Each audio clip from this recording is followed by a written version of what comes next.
Final గా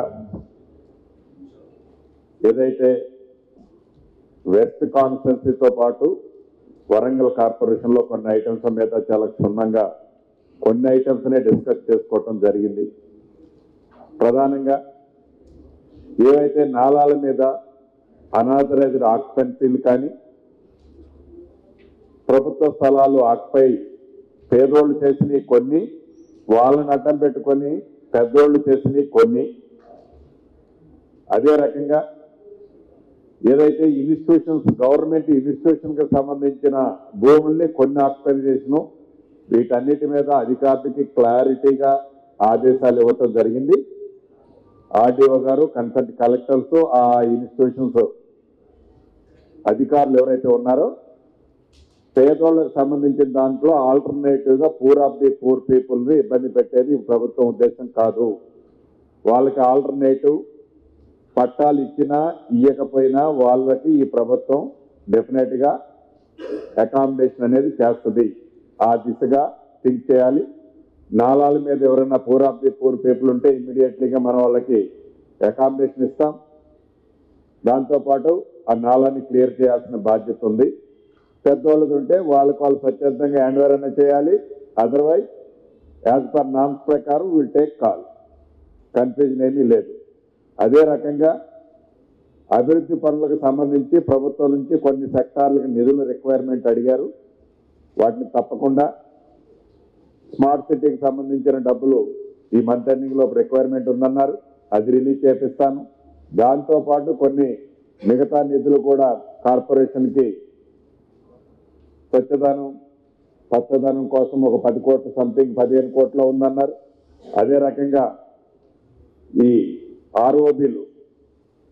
ఆర్ఓబీలే కదా, కాజీపేటకు సంబంధించిన బ్రిడ్జికి సంబంధించిన కొన్ని నిధులు రిక్వైర్మెంట్ ఉందన్నారు.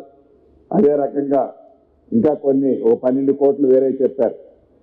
పట్టణ ప్రగతికి సంబంధించిన దాంట్లో వాటిలో కూడా తప్పకుండా టాప్ ప్రయారిటీలో వాటికి కూడా నిధులు రిలీజ్ చేపించడం జరుగుద్ది. మీడియా మిత్రులకు సంబంధించిన ఇళ్ల స్థలాలకు సంబంధించిన దాంట్లో కూడా ఏదైతే వాళ్ళ చైర్మన్ గారు శ్రీనివాసరెడ్డి గారికి చెప్పాను, మళ్ళీ మీరు కూడా ముఖ్యులు ఒకసారి వారితో కూర్చొని విధి విధానాలు తయారు చేసుకుంటే ప్రభుత్వం హెడ్ క్వార్టర్లో జిల్లా హెడ్ క్వార్టర్లో ఉన్న వాళ్ళకి టాప్ ప్రయారిటీలో, ఇంతకుముందు సొసైటీలో ఉన్న వాళ్ళని టాప్ ప్రయారిటీలో ఇవ్వటానికి మాటలతో కాకుండా చేతలతో చేయడానికి ఈ ప్రభుత్వం సిద్ధంగా ఉంది. ఇక అధికారుల హాస్పిటల్కి సంబంధించి నిజంగా తప్పకుండా హాస్పిటల్ హెల్త్ ఎడ్యుకేషన్ ఈ ప్రభుత్వం టాప్ ప్రయారిటీ. హెల్త్ కు సంబంధించిన దాంట్లో వరంగల్ హాస్పిటల్ అంటే ఈ చుట్టుపక్కల 5-6 జిల్లాలతో పాటు పక్క రాష్ట్రం ఛత్తీస్గఢ్ లాంటి రాష్ట్రానికి సంబంధించిన పేదవాళ్ళు ఈ హాస్పిటల్కి వస్తారు. ఒక పూర్తి నమ్మకం విశ్వాసం ప్రజలకు ఉంది. ఆ నమ్మకం విశ్వాసం పేదవాళ్ళ హాస్పిటల్ అంటే ఎంజిఎం వరంగల్ హాస్పిటల్ అనేది ఉంది.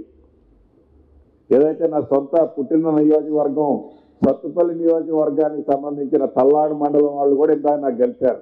అంటే ఈ హాస్పిటల్ యొక్క క్రెడిబిలిటీ ఎంత ఉన్నది అనేది నిజంగా థింక్ చేసుకోవాల్సిన అవసరం ఉంది. ఆ హాస్పిటల్కి సంబంధించి పూర్తి ప్రక్షాళన, ఏదో షిఫ్ట్ అవుతున్నాం షిఫ్ట్ అయిందాక అంతే నడిపిద్దామంటే కుదరదు. నేను ఫ్రీక్వెంట్ గా వచ్చినప్పుడు ఇక నుంచి ఆల్మోస్ట్ వచ్చినప్పుడల్లా హాస్పిటల్ విజిట్కి వస్తాను. కలెక్టర్ గారిని కూడా అంబుల్ రిక్వెస్ట్ చేశాను. ప్రజాప్రతినిధులకి మీ ఎంపీ గారు కూడా డాక్టర్ గారు కాబట్టి ఎమ్మెల్యేలు ఎంపీలు స్థానిక మంత్రులు కూడా ఉన్న టైంలో హెల్త్ ఎడ్యుకేషన్ మీద ఫోకస్ చేసే దాంట్లో ఫ్రీక్వెంట్ గా ఎంజిఎం హాస్పిటల్ విజిట్ చేయాలా. నిధులకు ఇబ్బంది లేదు.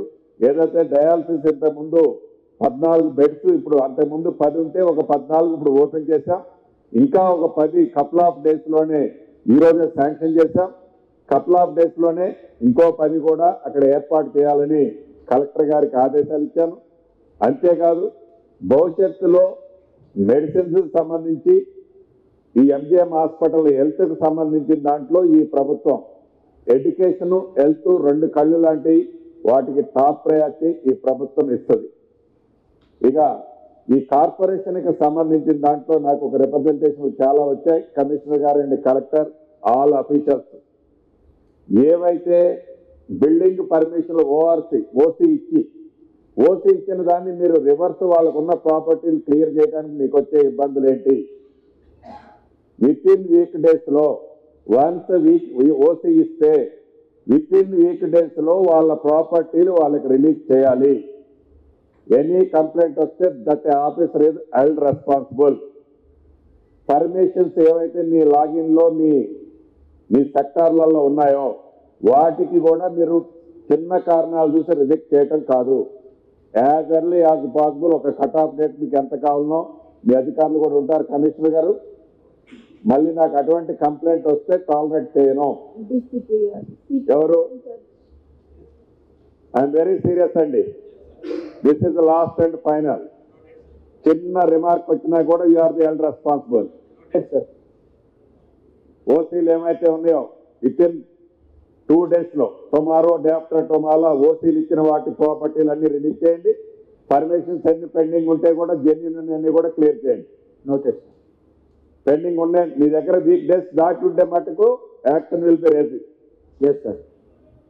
దెన్ మిగతా ఈ డెవలప్మెంట్ యాక్టివిటీస్ ఇతరత్ర ఎనీథింగ్ ప్రతి దాంట్లో ఆఫీసర్స్ మనం శ్రద్ధతో పనిచేస్తే మనం ఇక్కడ ఈ రూమ్ లో కూర్చున్న ఈ కపుల్ ఆఫ్ మెంబర్స్ మనం కష్టపడితే ప్రజలకు మంచి సర్వీస్ ఇవ్వగలుగుతాం.